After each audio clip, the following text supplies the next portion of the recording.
Hello mga good morning sa inyo lahat. As usual, ito na naman po tayo sa aking paghahayag ng mga naiibang aral na hindi nyo makikita sa ibang mga pastor o mga anumang nagpapahayag ng mga katotohanan sa Biblia. Ngayon po ang topic ko po ngayon ito po yung napapanahon dahil po sa marami po ng tao na nagtatanong. Marami pong mga tao ang nadidinggan ko ng ang bilis naman ng araw, ang bilis naman ng panahon, parang kailan lang. Yan po yan. Kalat po yung mga tao na mapapakinggan natin ng mga ganyan mga salita. Na ang bilis ng araw. Naka 1 year na pala, naka 6 months na pala. Ayan. Ngayon, yan po ang topic po natin kung bakit napakabilis ng takbo ng panahon. At ano ang dahilan? Dati hindi naman ganun Pero bago po yan, mabati po muna ako sa aking mga mga friendship ko talaga na hindi ako iniiwan. Kagaya po niya, paulit-ulit po to sa lahat ng vlog, hindi ko sila makakalimutan. Si Ato Plantilla at saka po si Alpot Gardner. Ganyan din po sa mga nakakakilala sa akin. Dito po sa mga post ko na to. Lahat po kayo magandang umaga po sa inyo lahat. At sana sa mabuti tayong kalagayan kaya mahirap ang buhay. Ayan. So ito na po Agaya nga po ng sinabi ko, marami po talagang mga tao ngayon na nagtataka at ang bilis ng araw, ang bilis ng panahon. Sabi nga nila nakakalahating taon na pala tayo, nakakalahating buwan na pala tayo. Ang mga bayarin ng bills, ito na naman, hindi ka pa napapahingan sa kababayad mo, bayad ka na naman. Ayan po yan, mga brother and sisters and fellowship and friendship. Ngayon po, may mga bagay na minsan na tumatanda ang tao, nadadagdagan ng edad dahil ang mabilis ang panahon, yung pong itsura nila, bata pa rin ang mukha, bata pa rin itsura.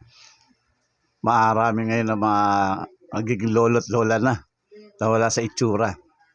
Yan. Natatandaan ko po ng mga grade 2 ako, grade 4 ako.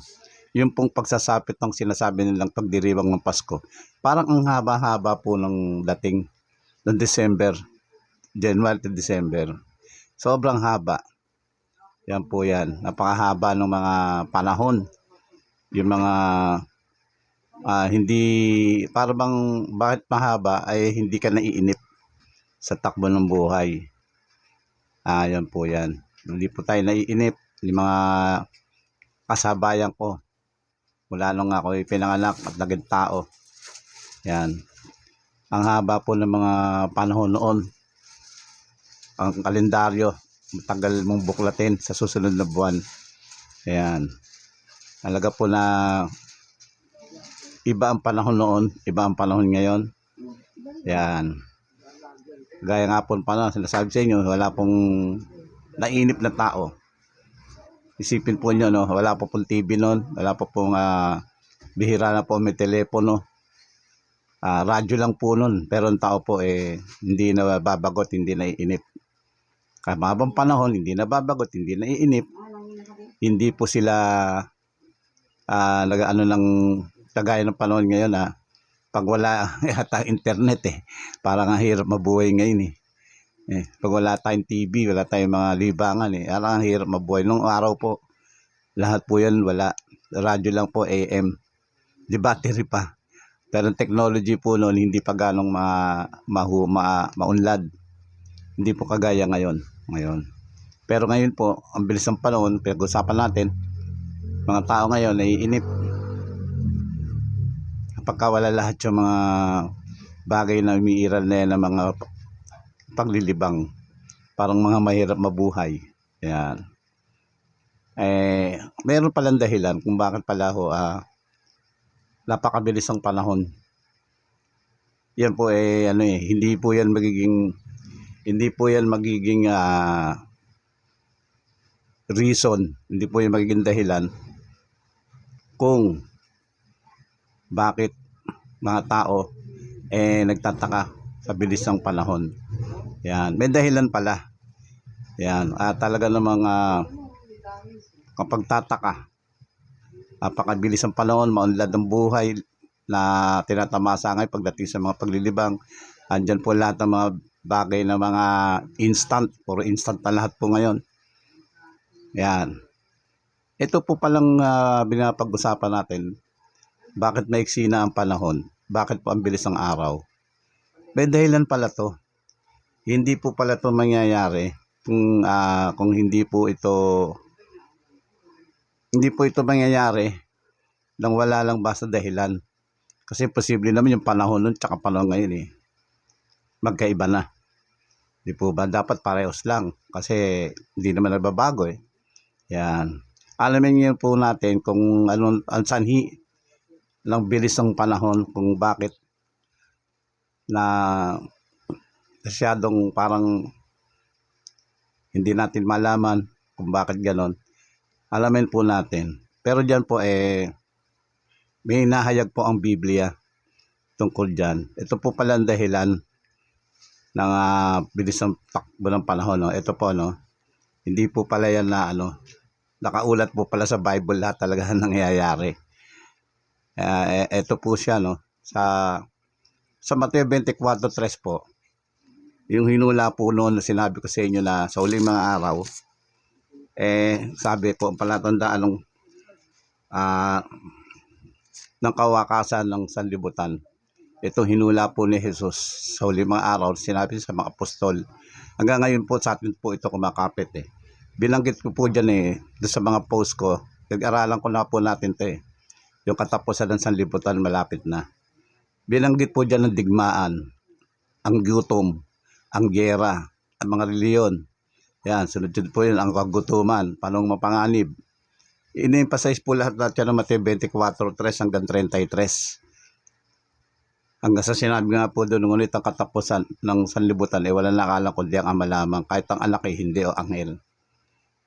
Ito po, dito po, sabi po dito pangaral ng mabuting balita ng kaharian.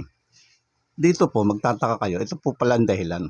Sa Mateo 24, ito po, sinasabi, Yan. Mateo 24, ito po. 22. Tandaan po niya na ito po dahilan ng iksi ng panahon ngayon. Ito po.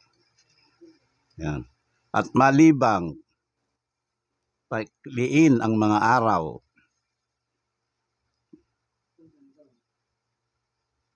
sa yaon ay wala lamang makaliligtas. Datapot dahil sa mga hirang ay paikliin ang mga araw na yon. Ito, ulitin ko po sa inyo. Malibang paikliin ng mga araw sa yaon ay wala lamang makaliligtas. Dapat dahil sa mga hirang ay paikli na mga araw. Ito po pala ang dahilan kung bakit pala maikli na mga araw. Binanggit na rin po ito sa hula sa huling mga araw. Ito po ang dahilan. Yan. Sino po ba ito mga hirang? Tinalakay ko na po ito noon sa post ko. Sino ba ito mga hirang? Ito pa yung mga talagang matapat at naghintay sa Diyos hanggang sa mga araw na ito. Ito po yung sinasabi sa inyong mahagil 144,000. Hindi pa po kumpleto ang bilang ng 144. Meron pa pong lalalabi. Siguro po tatadya ko sa 144,000 baka may 100 pang tao. Kasi sinasabing remnant na nabubuhay pa. Kaya nga po pinaikli ang mga araw dahil po dito sa mga hirang na to. Baka po ito may talikod pa ng Satanas. Baka po ito ay mawala pa sa landas ng Diyos.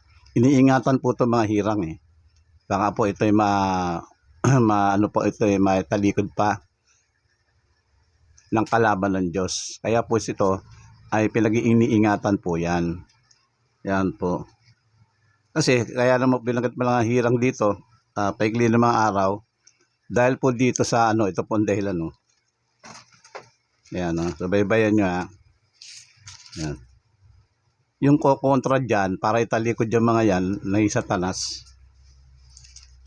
Dahil po ito, oh.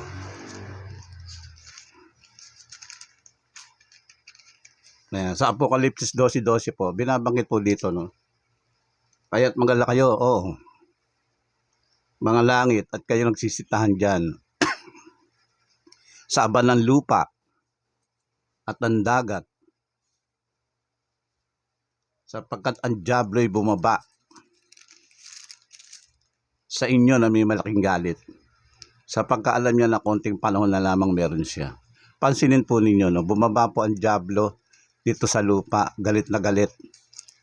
Kasi alam niya po konting panahon na lang na meron si Satanas ang diablo. Konting panahon na lang po ito na maaaring hatulan na rin siya ng Diyos, gaya ng mga binanggit ko sa inyo.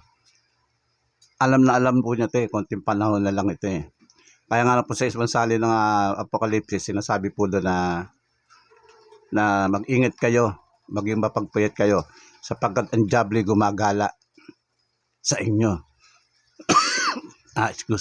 Gumagala sa inyo. Naghahanap ng taong masisila. Talagang ang diablo po, sisila po siya ng sisila bago dumating itong kawakasan. Kaya po ito iniingatan itong mga hirang. Ito po ang dahilan kung bakit po maiksi na ang mga araw natin. Ayan. Pinaiiksi na po dahil sa kanila. Sa mga hirang. Ayan po yung dahilan. Kaya naman po na ngayon na nalalaman natin na hindi po basta ang panahon ay ganun lang, na bigla nang susulpot, na mabilis ang araw kaysa noong unang panahon na yon. Ayan. Ngayon, duktungan po natin to, no? Sinabi po niya may malaking galit, konting panahon na lang meron siya. Ito po dito po sa awit, sinusundan po yan ng ito po. Sa awit po, sinusundan po yan ng konting panahon na lang meron siya. Yan. Pansinin nyo, no? Konting panahon na lang meron siya, no? Sa awit 37:9, sapagkat ang manggagawa ng kasamaan ay mga hihiwalay, ngunit yung nagsipaghintay sa Panginoon ay magmamana sila ng lupain. Ayan. Sapagkat sandali na lamang. Ayan. Sa 37 Gs, magkasunod po ito, no? Sapagkat sandali na lamang ang sama ay mawawala na. O yung sisaing mainam ang kanyang dako at siya'y mawawala na. Yan, pansinin po nyo, no? Magkarugtong, no? Konting panahon na lang meron sa Satanas. Dito naman ay sandali na lamang. Pagkakarugtong po ito At ang masama ay mawawala na. Sino po ba yung masama? Di po ba? Di po ba yung diablo? Yan. Ngunit ang maamo ay magmamana ng lupain at masasaya sa kasaganahan ng kapayapaan. Ito po yung bagong langit, bagong lupa. Yan. At sa 29, ganun pa rin, 37:29, nasabi po rito, mamanahin ng matuwid ang lupain at tatahan doon magpakailanman. Yan, ito po yun. Ito po pala yung Kaya sila ang panahon, konting panahon lang meron si Satanas, binanggit po ng awit para sa mga tao, sandali na lamang at masama ay mawawala na. Magkarugtong po yan, alam po ni Satanas ang mangyayari sa kanya. Ayan. Kaya naman po yan, hindi po basta walang dahilan pag-iksi ng araw. Patutupad, iiksi pa po na iiksi ang mga araw. Kasi po ang mundo po bilog Umiikot po ito, bumibilis po ang ikot nito, yung rotation po ng Earth. Yung equator po. Bumibilis na po ng bumibilis ang araw. Habang ang masama naman, dumadami. Hindi na po pahihintulutan ng Diyos. Kasi sila dumami pa. Kung baga po, kakalusin na po sila. Ayan. Yan po ang dahilan kung bakit maiksi na ang mga araw. Kung bakit nagtataka ang mga tao, ang bilis naman ng panahon, ang bilis ng araw. Dahil po sa mga hirang, baka po ito ay maitalikod pa. Yan po yan. Baka po ito ay maitalikod pa ng kalaban. Yan. Kaya nga po lilinisin na puntong lupa. Hahalin na ng bagong paraiso. Yan. Yan po yan. Doon binanggit nga po dito sa ano eh. Meron po ako nabasa dito, hindi ko lang ito matandaan. Kung ano eh, dito po yung, ano ba yan?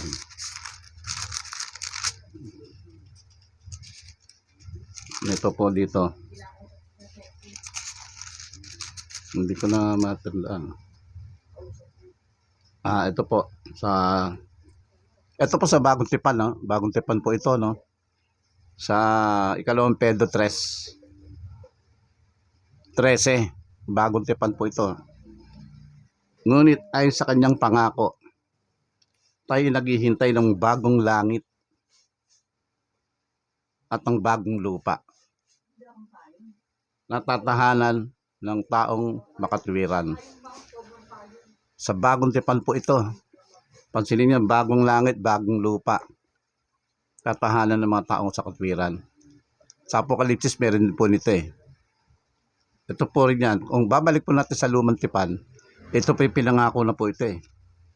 Ito po, ang bagong langit at ang bagong lupa. Ayan.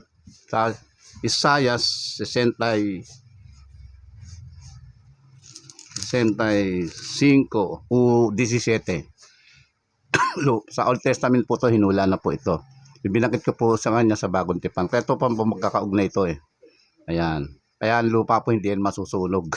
Gaya sinasabi ng iba. Ayan o. Ito po, bagong langit, bagong lupa. Ayan. Yun lang naman po ang impormasyong may bibigay ko sa inyo. Hindi naman ako makapagsasabi ng kung ano-ano pa.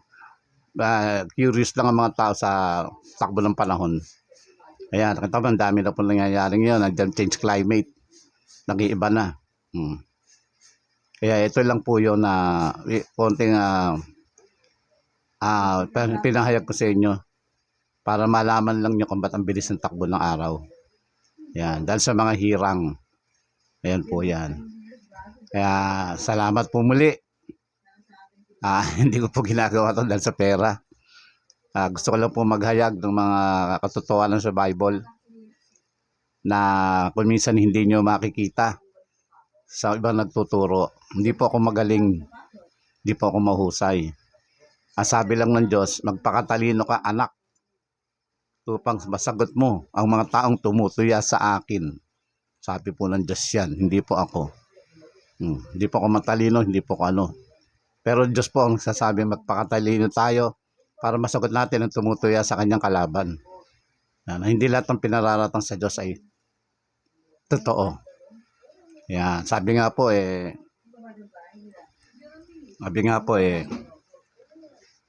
ang pagkatakot sa Diyos ay buong katungkulan ng tao. Yan, matakot ka sa Diyos. Itong buong katungkulan ng tao. Pinabanggit po yan. So, maraming salamat. Huwag sana kayo magsawa. 20 views, 30 views, okay na po yan. At least ay may nakinig naman po. Okay po, salamat. At susunod ko pong aaning sa inyong ipahayag sa inyo isang hayop, itong ulo. Ayan, sino siya? At isa pa po na yung bakit makapangyarihan ang Anglo-America. Yan, hindi nyo pa yung maalala patutuan sa kanila po yan. Bakit makapangyarihan ng bansang Anglo-America? Yan. Tandaan po niyan abangan nyo po sa YouTube. Lahat po ito mga inaano ko sa Bible para makita nyo kung ano kaibahan ng mga sinasabi ko sa inyo. Salamat po muli. Bye-bye.